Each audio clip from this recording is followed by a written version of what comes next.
Il Consiglio Comunale di Grotte approva il regolamento Tari. Tra le novità più importanti la riduzione del 20% sulla parte della tariffa per chi aderisce al compostaggio domestico.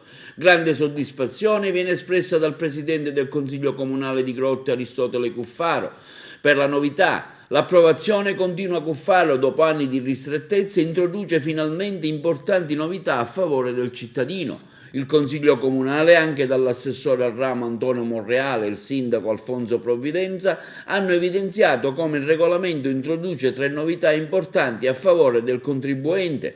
La prima è che saranno esentate dal tributo quelle unità immobiliari prive di energia elettrica e utenza idrica.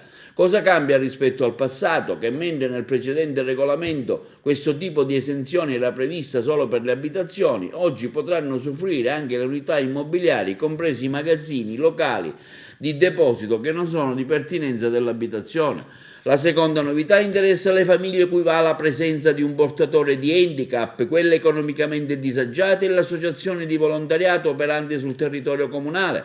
Secondo l'articolo 26, il Consiglio Comunale, in sede di approvazione delle tariffe Tari, potrà deliberare delle riduzioni ed esenzioni di valenza sociale. La terza novità è invece indirizzata a chi contribuisce alla riduzione dei rifiuti organici che vengono conferiti al servizio pubblico, prevedendo una riduzione del 20% sulla parte variabile del tributo alle utenze che decideranno di aderire al compostaggio domestico.